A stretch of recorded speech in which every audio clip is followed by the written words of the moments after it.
Hello guys! Magandang umaga po sa inyo lahat and welcome back to my channel. So, andito naman po tayo sa garden natin at ito po yung papaya ko na itinanim ko direkta sa lupa mula po sa loob ng mini greenhouse natin. So again, kung makikita nyo po, ayan po, malalaki na po ang bunga niya. So, para ma-ensure natin na mahinog po ang mga bunga niya, kailangan natin siyang balutin ngayon. Kasi lumalamig na po dito sa Japan. So, now babalutin natin sila. Samahan nyo ko.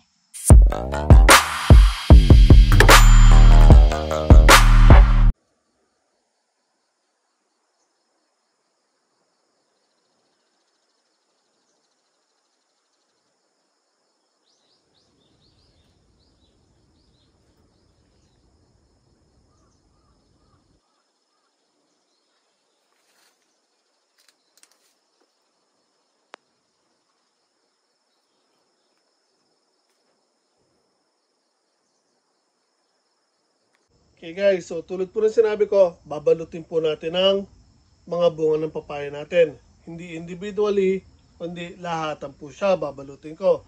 So usually sa atin sa Pinas, babalutin natin siya ng sako. It's either isa-isa po siya or papalibutan po natin yung mga bunga. So since wala akong sako dito, gagamitin ko ay ito, yung lumang blanket ko. Pero dahil malimit pong umuulan, kung blanket lang po ang gagamitin ko, pag nabasa po to, hindi pa rin po sila maiinitan. So, lalo pong malalamigan yung mga bunga po ng papaya natin. So, hindi po agad may hinog yan. So, before ko sila balutan ng kumot, babalutan ko muna ng plastic dito, then kumot, then plastic po ulit para kahit umulan, mabasa man yung mga plastic, hindi po tutuloy dito sa kumot. So again, ang kailangan po kasi natin ay mainitan po itong mga papaya para mas mabilis po silang mahinog. So again, kung mababasa po itong kumot, lalo pong malalamigan ng mga papaya po natin. So may tendency na mabulok po sila. So again, plastic muna, then babalutin ko nito para mainitan po sila at mabilis pong mahinog. Tapos plastic po ulit. Okay guys, so ito po yung official t-shirt na Learning as I Go. At ayan po ang likuran. So kung gusto niyo pong tulungan ng channel ko, avail lang po kayo ng t-shirt para po patuloy tayo makapaggawa ng content. So sana po masuportan niyo po ako. Bili na po kayo. So now, ito po yung plastic ng basura. Ikat ko lang to dito. Then hihiwain ko sa side para i-wrap natin sa mga papaya po natin.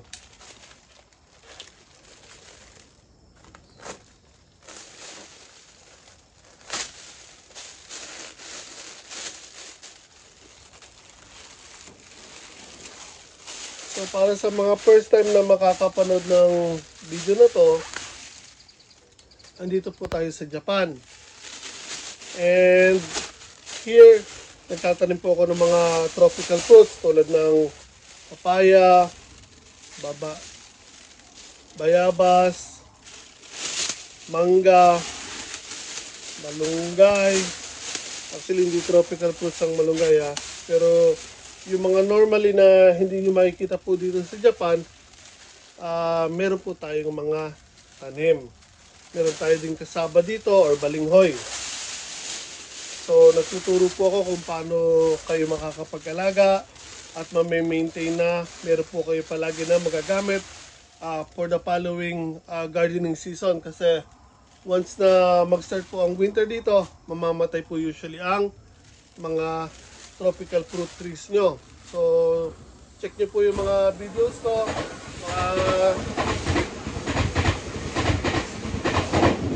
Sorry po, pasensya, may dumating na train or may dumaan na train. Tulad na sinabi ko, check nyo lang po yung mga videos ko. Marami po kayo makikita na maaari nyo pong magustuhan at makakapulot po kayo ng konting aral kung paano kayo mag-aalaga ng mga tropical fruit trees dito po sa Japan. Paano sila panatiling buhay, paano ma-maintain na meron kayo magagamit for the following gardening season, at kung paano sila alagaan during winter. So now, balik tayo dito sa papaya ko. Balutin ko sila ng plastic. So, ang main ko lang dito ay itong malaki na to, Itong pinakamalaki, at actually hindi masyadong kita, pero meron po dito isang malaki rin po sa likod na halos kasing laki po nito. So, itong mga nasa ibabaw, hindi na po kasi ito may hinog kasi lalaki pa po yan. Mga yan, mura pa yan. So, ang babalutin lang talaga natin yung tatlong malalaki.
So, pwede ko siyang talian, pero gagawin ko dito, ibubuhol ko na lang yung ibabaw ng plastic.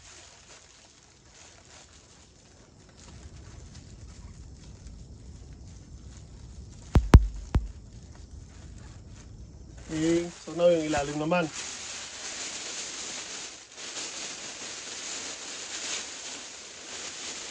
Ang habol po kasi natin dito ay yung ma-maintain na naiinitan or hindi masyadong malamigan yung mga bunga natin o yung pinapahinog natin na papaya. Kasi tulad ng sinabi ko, nag-i-start na po lumamig dito sa Japan. So, mas natatagalan ng paghinog nila kapag nalalamigan sila. So, last time, yung ginawa ko po kasi sa mga papaya ko na nandito sa labas, talagang iniwan ko sila yung almost andyan na po yung winter, papasok na. So yung mga nauna ko kasing kinuha, akala ko may hinog na, initas ko agad kasi meron na ako nakikitang dilaw-dilaw, pero dahil malamig na, hindi ko sila binalot dati, hindi po rin agad na hinog kasi nga kahit napitas ko sila, malamig pa rin po sa loob ng bahay. And yung mga iniwan ko naman, yung papasok na talaga yung winter, mga last moment ko sila pinitas, yun po yung mga nakahinog. Tapos yung sunod naman po, ito rin po yun actually, yung sa loob ng mini greenhouse ko na nakalagay sa plastic container na may pinitas akong papaya na nahinog. Ito po mismo yun. So, again, tinanim ko sila sa isang plastic container, hinihan ko sila sa labas, nung pumasok ang winter, inilagay ko sila sa loob ng mini greenhouse, tapos yung following na gardening season, dinirekta ko sila sa lupa. So tulad ng sinabi ko dati, once na idiniretso nyo sa lupa, bigla silang lalaki, lalo na kung meron silang time na lumaki na sa isang plastic container. Bigla pong lalaki yan. Tapos, instead na yung sa mga seedlings na itatanim nyo ay, ang purpose nila ay magpalaki na magpalaki, yung galing po sa loob ng mini greenhouse nyo, ang kauna-unahan pong gagawin yan ay magpayabong ng dahon at magbulaklak agad. Kasi dahil malaki na po sila, and before ko sila inilabas sa mini greenhouse at nilagay sa direkta sa lupa, remember na namumunga na po sila sa loob ng mini greenhouse natin. So, yan. As of now, nabalot na natin ng plastic. Meron na silang protection para sa ulan at konting protection sa lamig. So now, itong blanket naman natin ang ibabalot natin. So ito, first time na gagawin ko yung magbabalot ng blanket. Tulad ng sinabi ko, yung una, hinayaan ko as is. Nung papasok na mismo ang winter, doon ko sila pinitas. At yung isa naman na ito, nasa plastic container lang po siya. Hinayaan ko nasa loob ng mini greenhouse, doon po nahinog yung bunga niya. So kung sakasakali, ito yung second time niya makakapagpahinog ng bunga.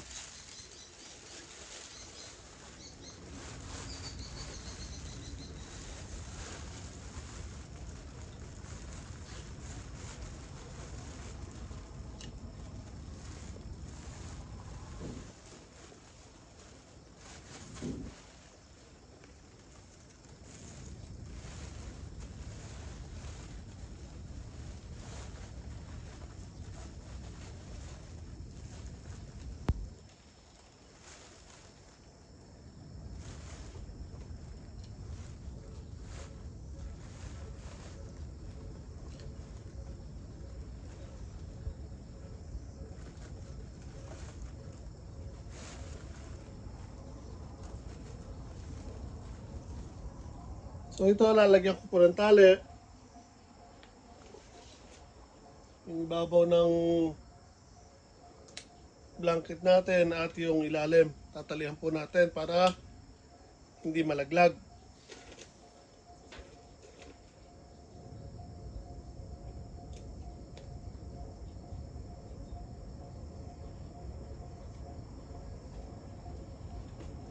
Yan, sa mga nanonood po dyan, na first time makakapanood ng mga videos ko, andito po tayo sa Japan.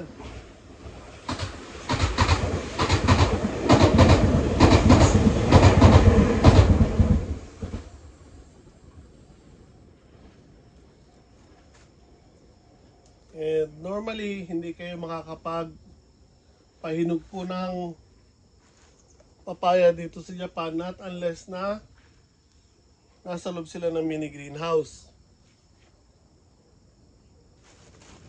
So na yung ilalim naman.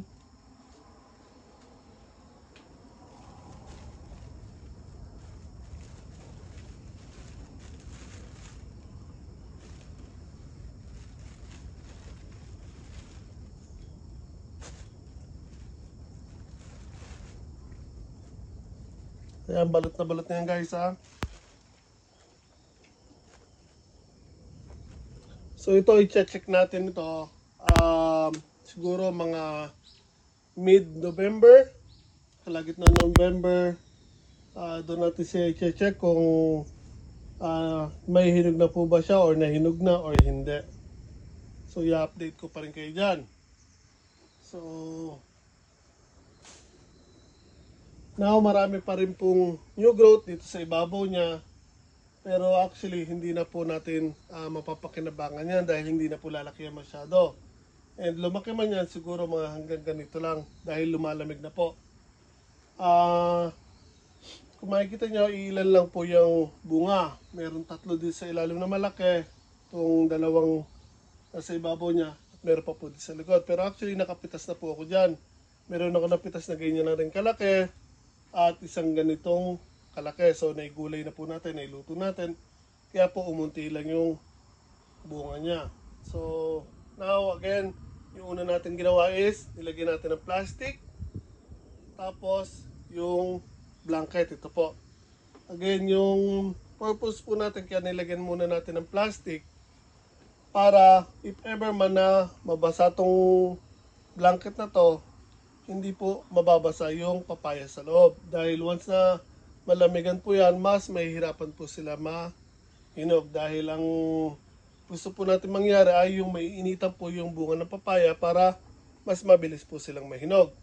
So after ng plastic, nilagyan ko ng blanket. And now, last, lalagyan ko ulit ng isa pang plastic. Yung labas naman ng blanket para maiwasan na mabasa yung blanket. Kailangan po kasi ng papaya natin na naiinitan sila para mas mabilis mahinog.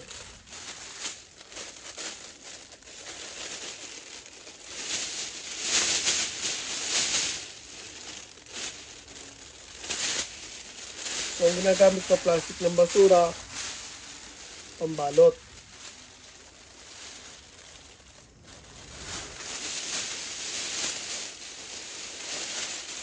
Okay, now, so, itong blanket naman ang babalutin natin.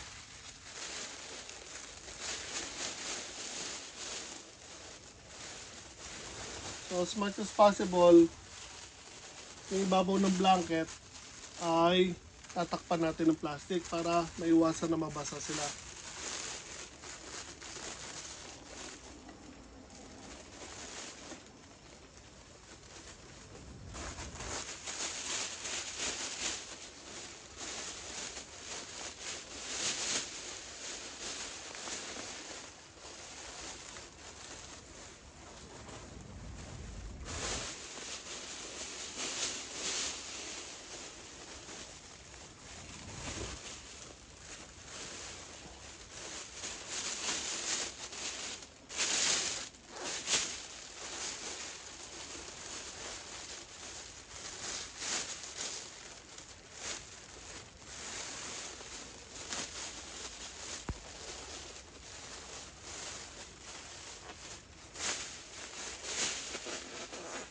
Okay, so now lalagyan ko ng tali dito para maipit yung ibabaw niya at maiwasan mabasa yung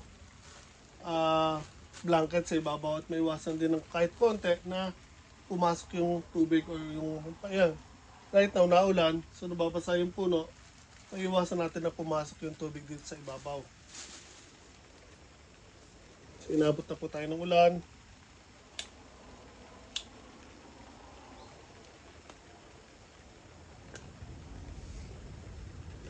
So again, nandito po tayo guys sa Japan. Nag-aalaga po tayo ng mga tropical fruit trees. And kung kung mahilig kayong maghalaman dito sa Japan at gusto nyo gayahin to, marami po kayong mapupulot na idea at mga pwedeng gawin kung naghahalaman din po kayo dito sa Japan. So check nyo lang po yung mga past videos ko. Meron tayong mga upload dyan ng tungkol sa bayabas, kamoting kahoy, sitaw, papaya, mangga.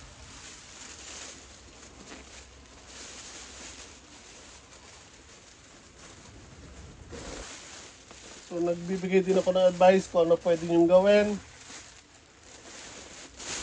para mapanatili pong buhay sila. And now, ayan po, nabalot na po natin ang papaya natin. So, wala na po tayong magagawa kung hindi magantay na lang po. So, tulad ng sinabi ko, by mid-November, tatanggalin natin itong nilagay natin na cover o yung pinaka saklob niyang mga papaya natin para malaman kung nahinog ba siya o hindi. So, kung nagustuhan niyo po sana ang video na to, paki-like naman po sana ang video natin. Share sa mga kaibigan nyo. At kung hindi pa kayo nakakapag-subscribe guys, please do subscribe sa channel ko. Malaking tulong po yung para sa akin. And ingat po tayo lahat palagi.